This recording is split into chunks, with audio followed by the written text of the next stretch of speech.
Hello, welcome to Skull RPG Podcast. My name's Dwight Skull. My name's Jacob Skull. And today we're going to teach you how to tell your story. So, this is going to be a discussion on traps. How much should you use them? Should you use them at all? Yeah. And the pros and cons of both. So here's the fun part. So I don't like running a lot of traps, but the problem is if you don't run a lot of traps, then what is the entire purpose of having a rogue, right? So if you're not going to run traps at all in your game, like just at all, I would literally tell them at the beginning, look, this isn't going to be really a trap-heavy game, even if at all. The rogue can become somebody else if they want to become somebody else, right?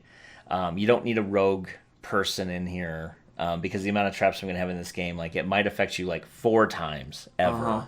So it's just not worth dedicating an entire class to be like, we're checking for traps. It's like, why?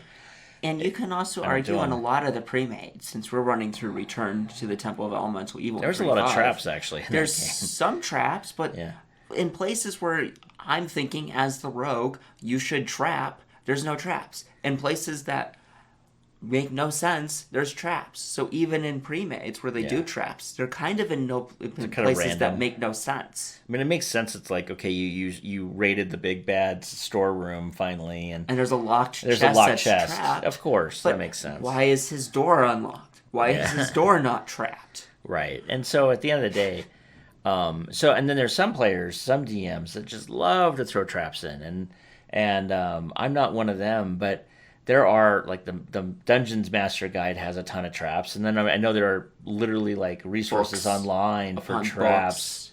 Of traps. And some make sense and some don't, but it's fine. And it just depends on how you feel about it. Now, that said, if you're not going to play with a lot of traps, I would let your party know that at the beginning so they can decide whether or not they really want to have a rogue. If you're going to play with a ton of traps, you definitely need to let your parties know that, because you're like, oh no, one of you has to play rogue, or this game's going to be over in like 20 minutes. And if they're still feeling like they need a rogue in that situation, you might be able to do something like, okay, so just have one of you guys, if you're playing 5, just have proficiency in traps. Yes. Just call it a day. Yep. Just somebody needs to take a proficiency there. Yep. Exactly. And find an appropriate feat or something to let it happen, or make one up if one doesn't exist. Like, I haven't looked into it. Or just give somebody an extra proficiency on whoever wants to do the traps. Okay, you're giving this just because I need it. You're a weird variant, so you not lose... enough. Well, you're a weird variant, so you lose proficiency in this that you're never going to use, and you gain it in traps. Yes. Like, it's fine. And then in 3-5, because you're using skill points for it, just tell them, hey, you probably want to have X amount of ranks in this. Yeah. And just call it a day. Your father was a rogue, and so he taught you a bunch of crap about traps, but you didn't want to go be a rogue. But you're so proficient in traps because it's all you did every day when you were growing up. So I want you to have, as part of your character... He trapped the outhouse. I need you to have the ability to roll a 10, have 10 ranks in traps before we end this. Okay, that's fine. Yeah, exactly. And just call it a day. So then the other thing is, if you're a big trap fan, I would suggest not just using them on doors and chests. I would suggest having them in hallways.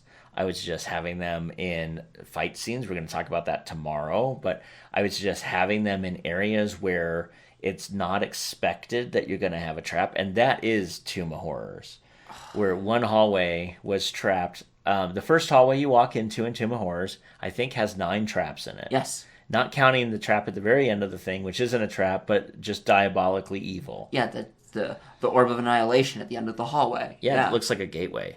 Yeah. Yeah. Yeah, there's like 9 traps in that corridor, and it does not get better from there. And the best one is there's like a colored path. Uh-huh. And if you follow the colored path, you go through 4 traps. If you don't follow the colored path, you go through 5 traps. So it's just this randomness of like, good luck. So that said, some people just love traps. Some people hate traps. I'm okay with trapping things, but at the end of the day, they're not my go-to if I'm looking for challenge rating. But remember that too. If you add a trap, specifically in a fight, and we're going to talk about it a lot more tomorrow, it does change the CR, the challenge rating. Yes. And so there are challenge ratings of traps, and now that isn't based on the party. That's based on the rogue. Mm-hmm. So if your rogue is a level 4, a challenge rating 4 is not easy, but if they'll need to roll like probably a 12 or something to overcome it. But if it's like 3 or 4 above them, you may want to look at the rules of what happens if they fail and by how Yes. much. So And then what happens. the other thing I would recommend with traps as well, just because since the traps are nasty, and if you're not necessarily wanting your rogue to go out on a blazing glory with a poison dart trap, and the trap was just to do some damage and not kill them. Yeah. Because the idea of a trap in a lot of the dungeons is, especially on a door, it's not meant to kill you. It's just meant to hurt you enough that somebody's going to find you and then drag you somewhere. Right. Or it damages you enough and lets everyone on the other side of the room know, No. oh, that trap went off. We know Yes. there's somebody here. But, so in terms of like a trap on a door of the officer's quarters, he probably has, if you search high enough, he probably has some anti-poison for that trap. He may. Because how many times are you going to, especially because if you're going to take the stereotype of, okay, so the captain was drunk, he came back to his room, didn't realize that the trap went off, and he shot himself, and he got tripped by his own trap. Yeah. Then he's going to go drink the anti-poison. Yes. Because traps go off for anybody, not just you. That's a really good point to have if you had oh, this is a trap with wyvern poison. Well, there should be a wyvern poison antidote there in the room somewhere. I only bring this up because when we ended our last session, that happened to me on my strength sapped, or having to rest for having to rest or bring me back to town to get my strength back. Right. And then there was another time where I got petrified because of another trap, and you guys had to drag me to town. Yeah, and not just town, but the big town. Yeah, it was a month journey. It was a month journey to make myself not stone. Yeah, we kind of had to Could do you that. just have a thing right next to that? Because somebody's going to trigger that you don't want to. And especially because they're evil, you're not going to be able to go to an infrastructure to save them. Not necessarily. Well, they could. I mean, how many times are they going to do I guess people reading auras all day long, I guess. But, Well, anyway, regardless. Traps or no traps, it's really a DM's choice. If you're going to do no traps, let them know that they don't need a rogue unless they want to be a rogue. Because there are some advantages being a rogue. That just attack. There's tons of stuff.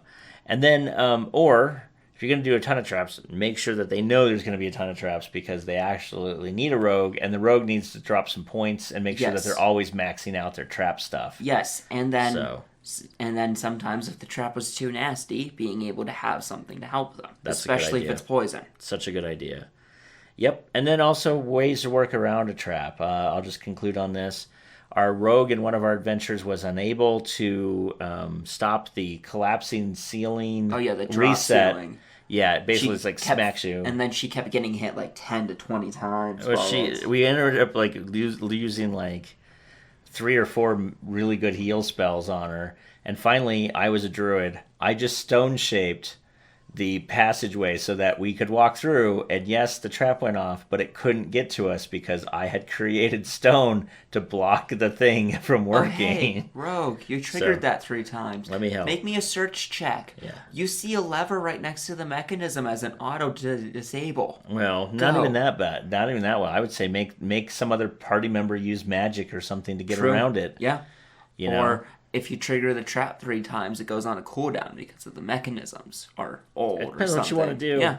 I mean, there's many ways. It is kind of funny just letting that trap just keep going off, but you might want to tell one of the players to start to figure something else out. There's a certain point where it's not funny anymore, and it's just sad. When it gets sad, do something about it.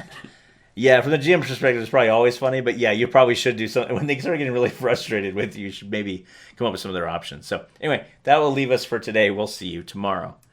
Hey, thanks for listening. And for more resources, please go to skullrpg.com.